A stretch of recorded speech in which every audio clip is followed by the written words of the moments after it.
All right, so this is the first time that I've gone live. It's really a bit of a tech tryout, make sure I can get things working. I'm actually streaming to multiple platforms at the moment. So I'm streaming live to Facebook on the Organic Chemistry Explained Facebook page, to the Organic Chemistry Help Facebook group that I run and moderate, and to YouTube events, Twitch, and to Periscope. So a bit of an experiment to see how things go, and just wanted to try out the functionality and see what it's like. So not really expecting a lot of people to join in because I haven't publicized this at all. But if you are joining in on any of those platforms, I can see a couple of people joined in on Facebook, on both my page and the Organic Chemistry Help group.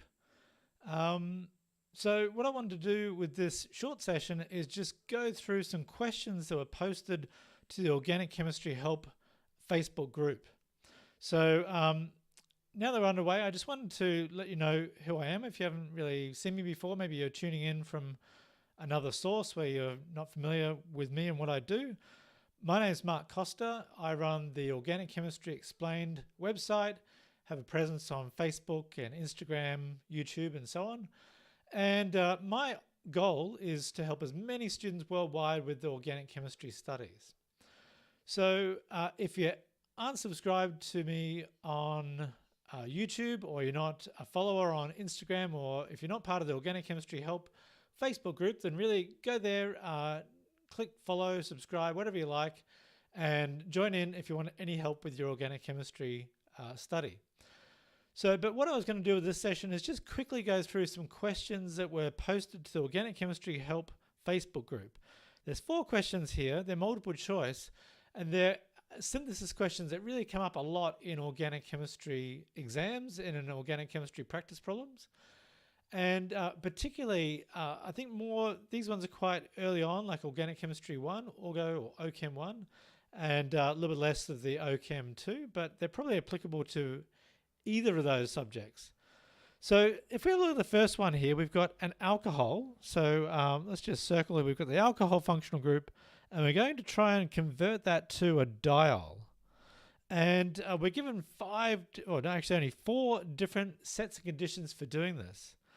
So the first one, A, we've got sodium hydroxide, ozone, and then DMS, which is dimethyl sulfide.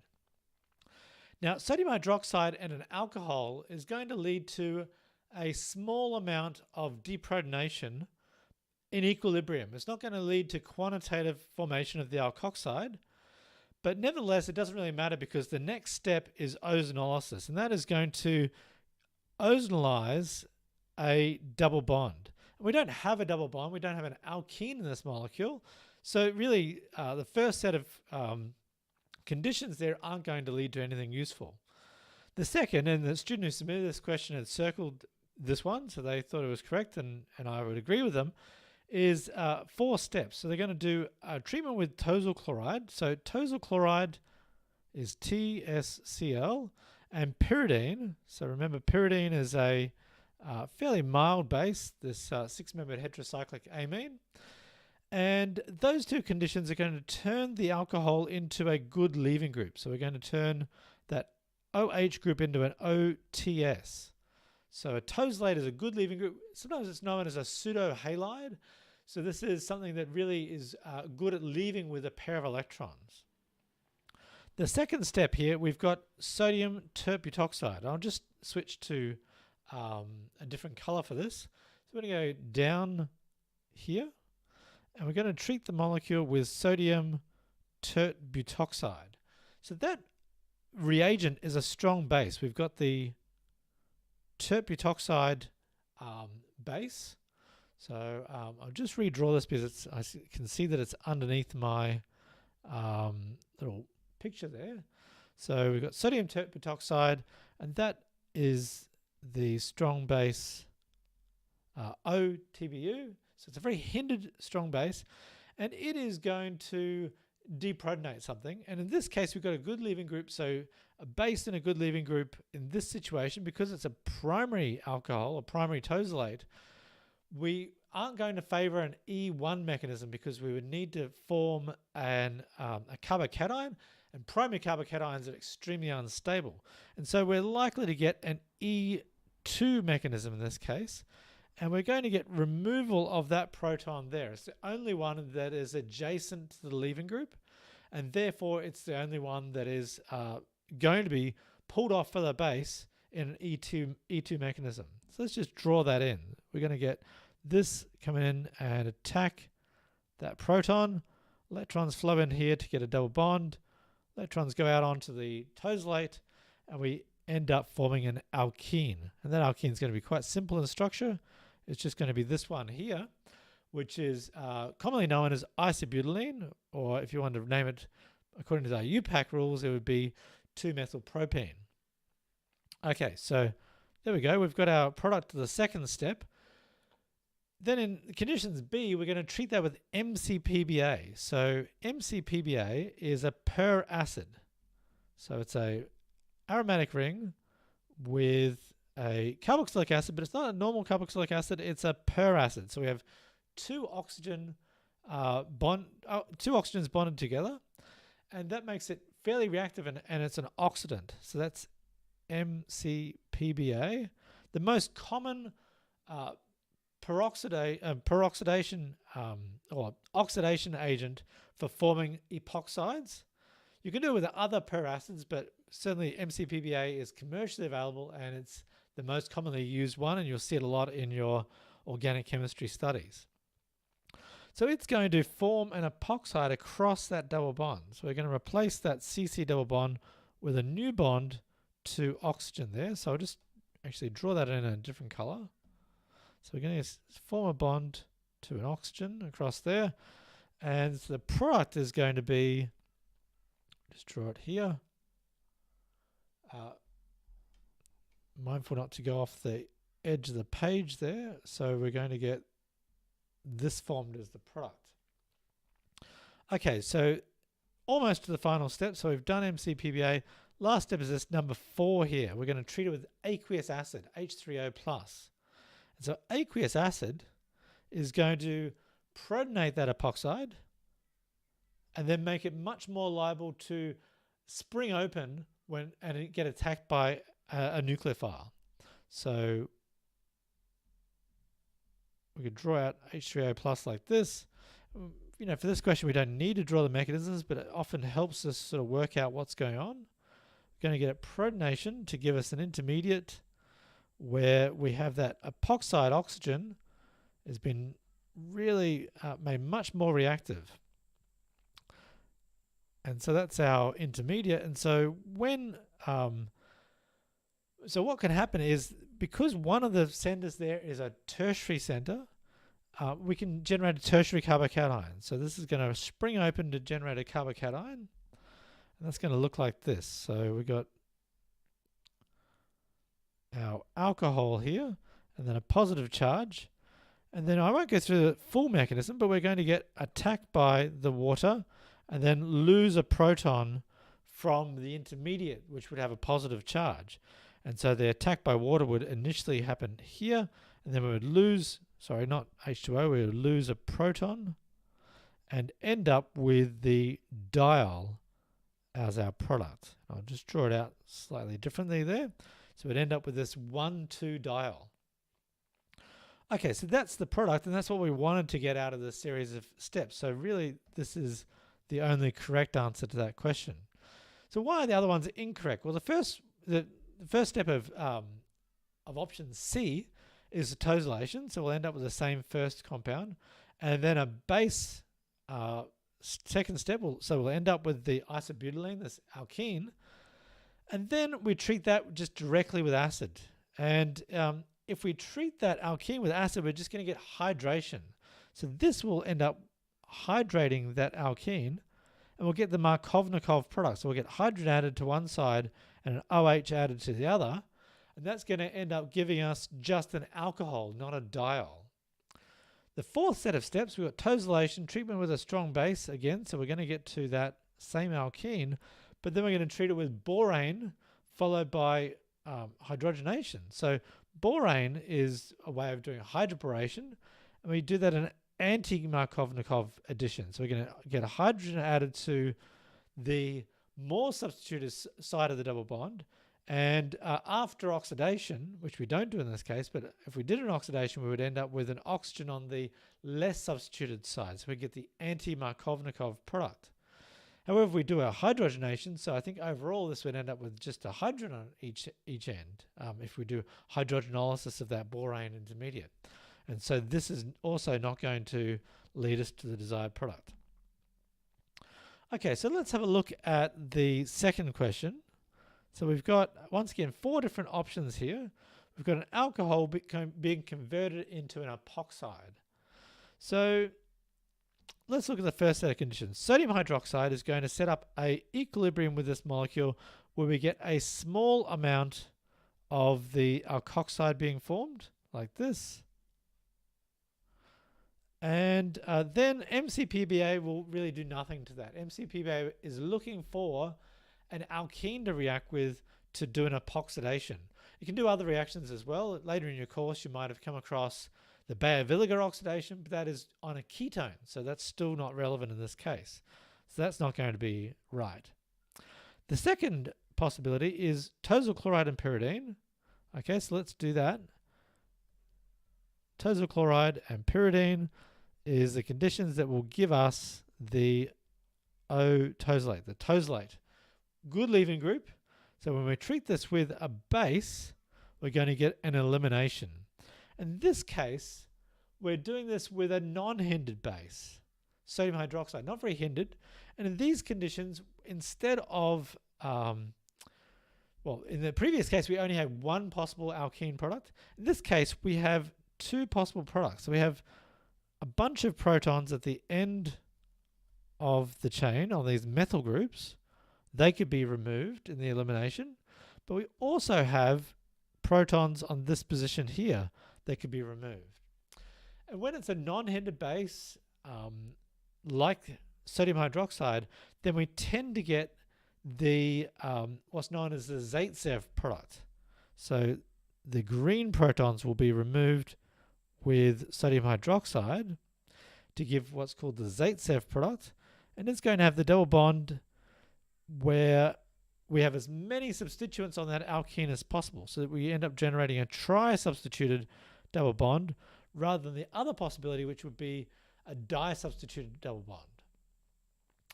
Okay, so that is not correct either, because when we epoxidize that, we're going to get, with MCPBA, we're going to get an epoxide there rather than where we want it on the desired product.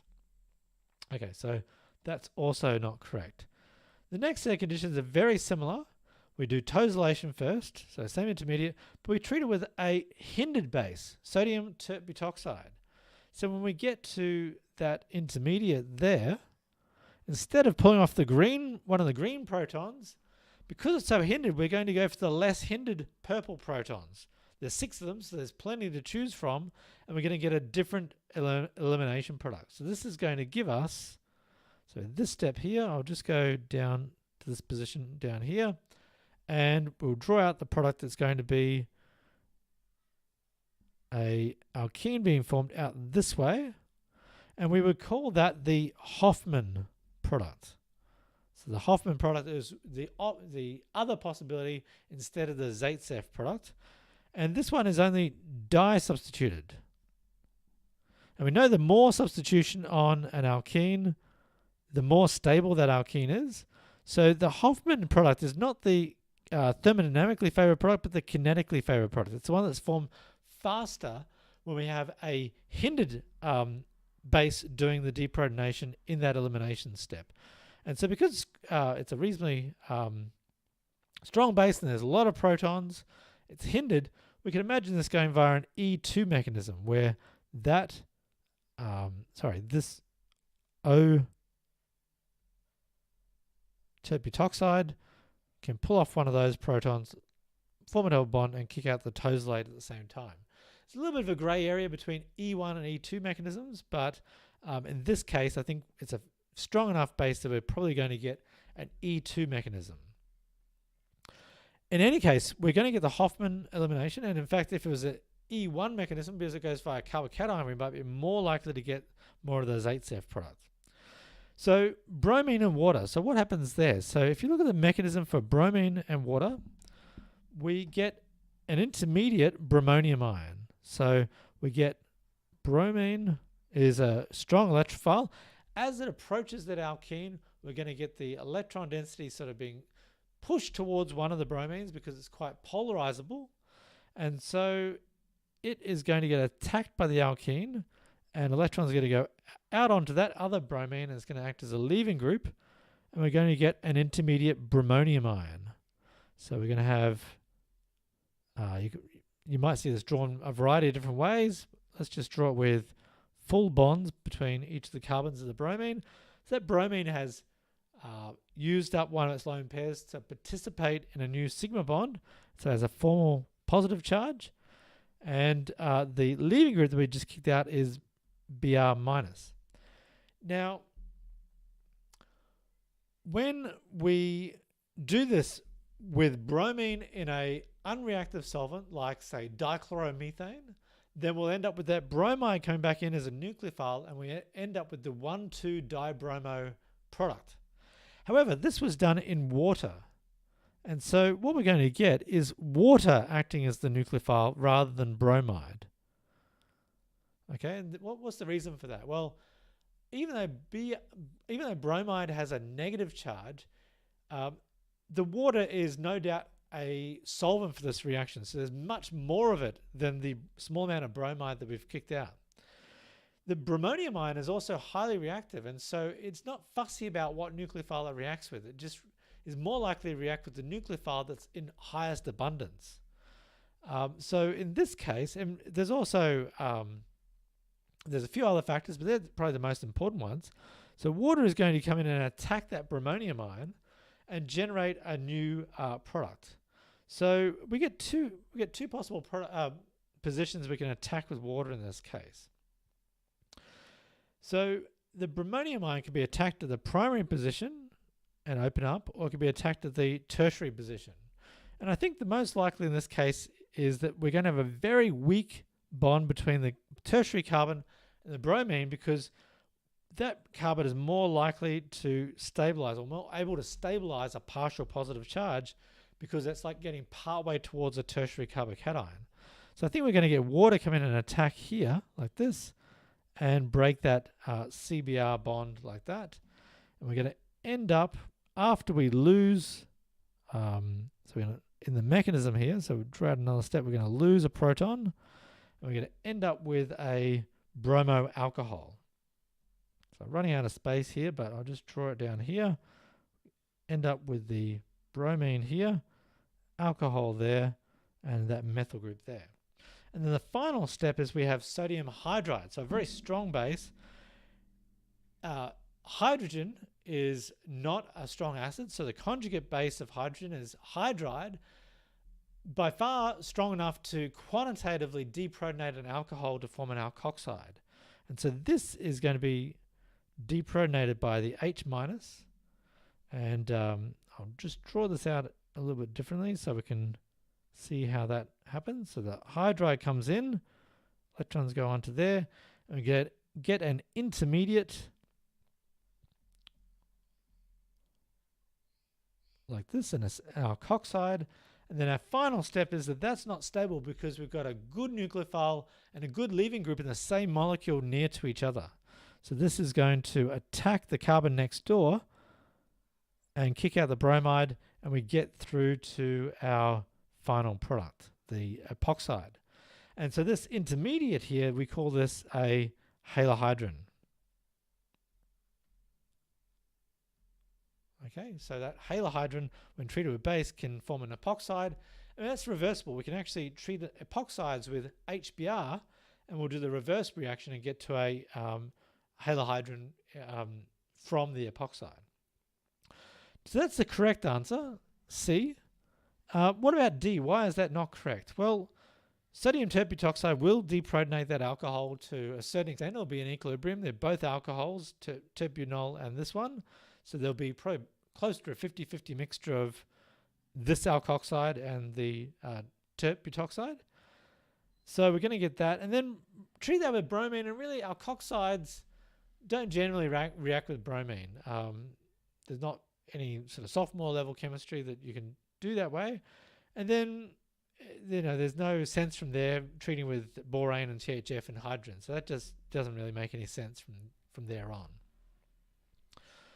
Okay, so there's 2 more questions I'll go through in this live on Facebook and on YouTube and Twitch and other platforms. If you've got any questions, type them in the chat next to this live stream, and I'll circle around and come back to any parts of this that you're not sure about or you have any questions about. So while you think about that, or if you're happy with everything so far, I'll go forward with the other questions in this set of questions that were put forward by the student on the Organic Chemistry Help Facebook group. Okay, so here we've got 2 more questions. Once again about alcohols, doing things like eliminations and addition reactions and so on. So this alcohol here, if we treat that with HBr, really HBr is the classic conditions with an alcohol of converting it to an alkyl bromide. Because it's a tertiary alcohol, it will be the alcohol will be protonated. It will leave to generate a carbocation, and the carbocation will be trapped with bromide to give us, in this case, a tertiary alkyl bromide. So step 1 will give us that. Treat that with sodium hydroxide and heat, and we'll get an elimination, and it will give us the Zaitsev product. So number 2 will give us the Zaitsev product, which is going to be that. And then water on an alkene is going to do nothing. Water on an alkene just sit there doing absolutely nothing until you add a catalyst. So normally you need an acid catalyst, and then you'll hydrate that alkene to give us an alcohol, and we'll just be back to where we started. So number 3, we'll just say no reaction. Okay, what about, so that one's not going to give us this other alcohol product. What about set of reagents B? There's quite a few there. There's 5 different reactions that are going to happen. So 85% phosphoric acid and heat. Classic conditions for doing an elimination reaction of an alcohol. So this is going to lead to elimination of that molecule. It's under these carbocation forming conditions. So we're going to form a carbocation, and then the base is not going to be a very strong base. It's going to be quite weak. It's going to be the conjugate base of phosphoric acid. And so these are the kind of conditions where you'll get the Zaitsev product as the main product. So we're going to get the Zaitsev product formed, and that is going to be where we have the double bond in there like that. So we'll get this molecule. I'll change to a different color to make it a bit clearer. I'll just draw over that to make that a bit clearer. Okay, so we're going to have this as our product. Now, second step, we're going to treat that with HBr and peroxide. So under these conditions, we will be doing under these conditions, we're going to be doing a radical hydrobromination. And under radical hydrobromination conditions, we get an anti-Markovnikov product. So Markovnikov product would be this one over here, where the bromine gets attached to the more substituted position. The anti-Markovnikov, so I'll just abbreviate that, anti-Markovnikov will be where the bromine goes into the less substituted position. So under the radical conditions, we'll get this as our product, and we don't normally draw it in, but just to be clear, that hydrogen that we've added has gone into that tertiary position. Okay, so that's a radical hydrobromination. Then we treat that with a very hindered base, tert-butoxide. So potassium tert-butoxide. When we treat that molecule with potassium tert-butoxide, we could either pull off these protons to do an elimination to generate the alkene we started with, or we can pull off one of the protons on the methyl group. So there's 3 protons on the methyl group. There's only 1 on the position on the other side, and the one on the right-hand side is much more hindered. And so we're going to get a much higher amount of deprotonation on the methyl group. So when tert-butoxide comes along, we've got a really hindered base, and it is going to pull off one of those green protons there. And it's almost certainly going to be via an E2 type of mechanism because it's difficult to generate a secondary carbocation, and we've got ready access to the protons there and a fairly strong base. Okay, so that's going to put our double bond out here. Okay, and then we've got a couple more steps. We've got borane. So this is now step 4 over here. So step 4 is borane THF. Classic conditions for hydroboration. The boron is going to go to the more substituted side, and the hydrogen is going to go to the less substituted side. So we get anti-Markovnikov again. So we'll write that down here, anti-Markovnikov. And that's going to give us the intermediate borane, which is normally not isolated but is immediately reacted. So I'll get rid of that. Well, no, I'll leave it there. This is the hydrogen that came from the borane. So that's not normally isolated. We're going to treat that with conditions 5 over here, which is sodium hydroxide and an oxidant, which is often or most often the oxidizing agent, hydrogen peroxide. Okay, we won't go through the mechanism for that, but that is going to replace the carbon-boron bond with a carbon-oxygen bond and turn it into an alcohol. So we'll get the product of this. Whoops. How do we do that? So I'll just need to undo. There we go. So we've got our structure back.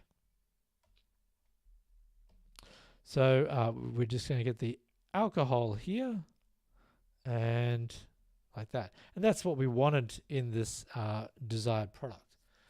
Okay, so what's wrong with the other 2 sets of conditions? Well, condition C, we're going to tosylate that and then treat it with a hindered base. So that is going to generate the Hofmann elimination product. So we're going to get to a molecule with the double bond out here like that.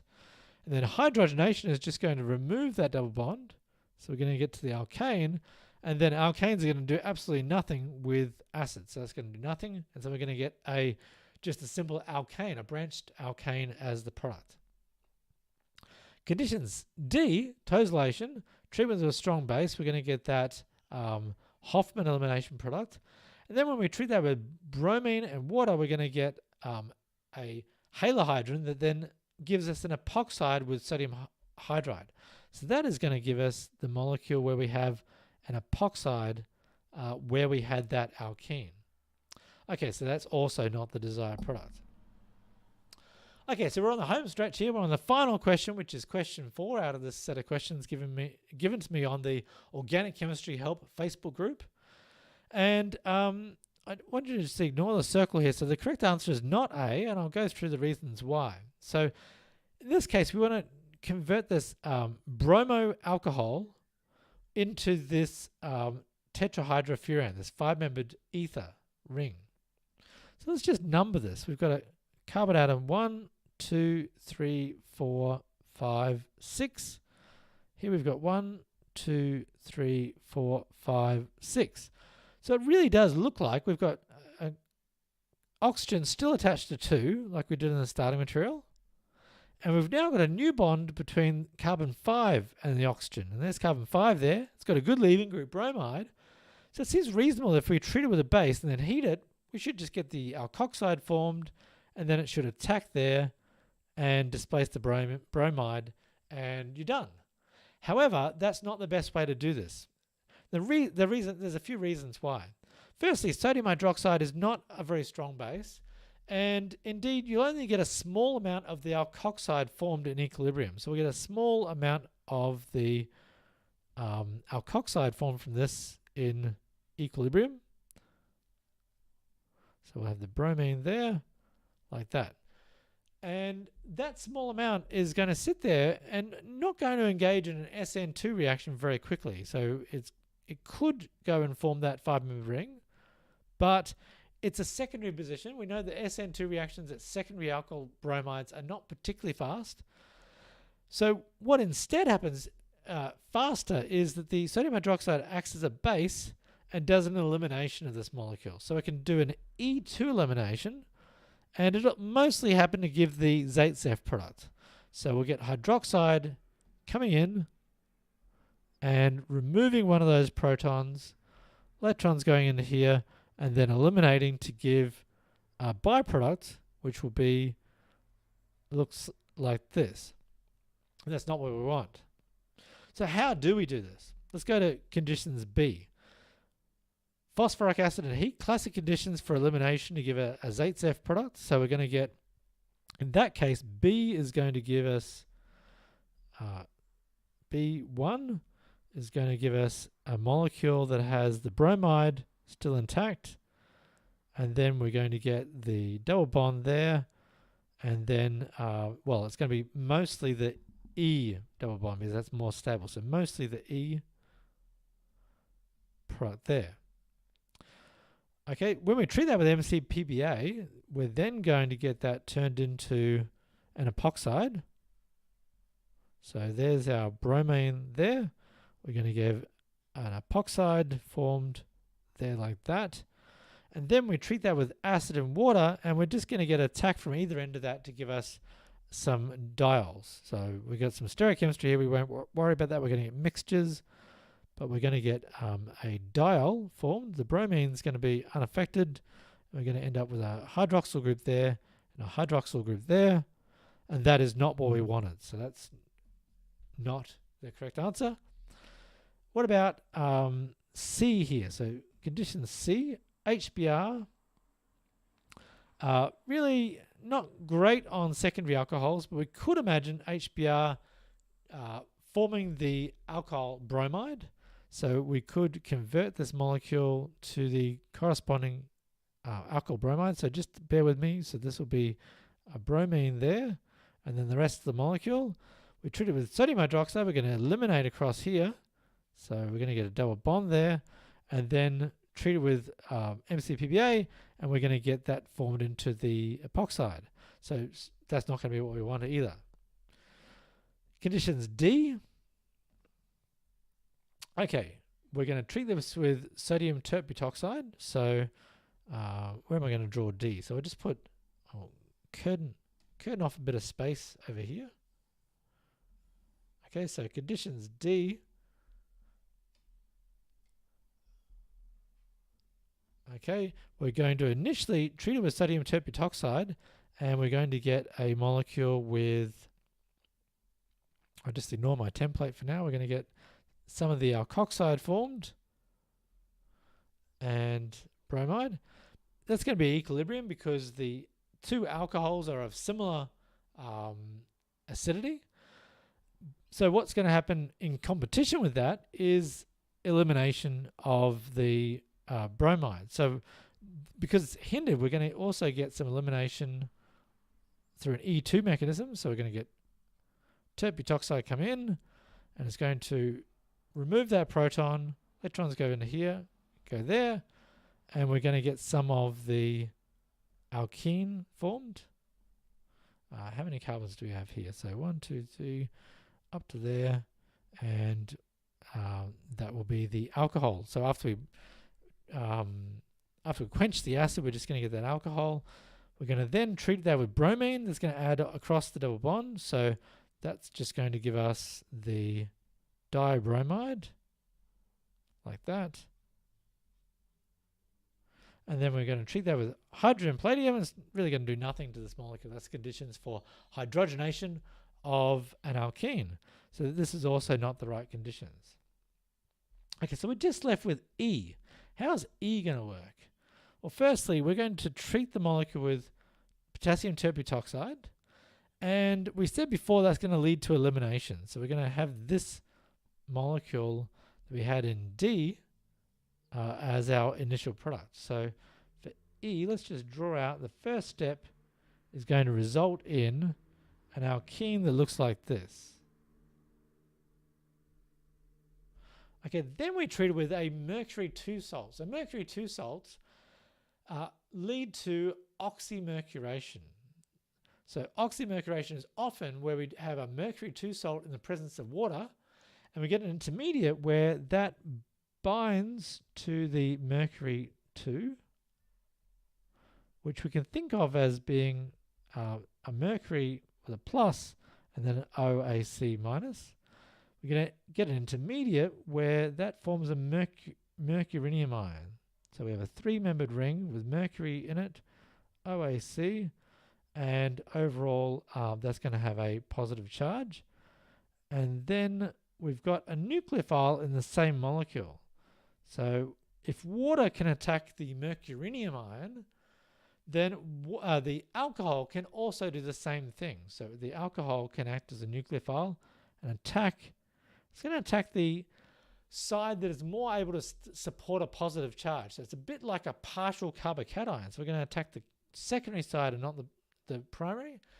It could also be that if both were secondary, we would get some ring size preference as well, maybe 5 versus 6 or so on. But in this case, it's going to attack definitely the side that is the sort of partial secondary carbocation, push electrons out onto that mercury atom, and we're going to get intermediate, and it's getting very cramped here, sorry about that. Actually, maybe I'll go up the other way. So we're just going to go up here to up here. We're going to have a mercury down here. We're going to have a bond to that oxygen, and then this is where our numbering comes in really handy, because when we're forming rings from acyclic molecules, sometimes it's easy to get lost, what's connected to what and where the new bonds are being formed. And so our original numbering, we said that we had 1, 2, 3, 4, 5, 6. So this is 6, 5. That oxygen is then connected to 1 carbon atom. And the 1 carbon atom had, to 2, getting myself a bit confused. So the 2 carbon atom, and then the 2 carbon atom had a methyl group attached to it. So there's a methyl group, and then 2 was connected to 3. So there's 3 there, and 3 was connected to 4, and then 4 was connected to 5. So there's our 5-membered ring. And then when we do a oxymercuration reaction, we normally then follow that up with some other reaction. And the most common reaction is a reduction with sodium borohydride. And that just removes the carbon-mercury bond and replaces it with a carbon-hydrogen bond. So we're going to now get that being converted to a carbon-hydrogen bond across there like that. Okay, and so overall, sodium borohydride will transform this into the molecule that has no mercury there. So that is our desired product. Okay, so that's the end of this live session. Went through 4 different questions. If you missed anything, you should be able to see the recording after this live finishes. If you want to keep up with my work online, you can subscribe to my YouTube channel. You can follow my page on Facebook. You can join the Organic Chemistry Help group on Facebook, where I get involved and students get involved in answering your questions.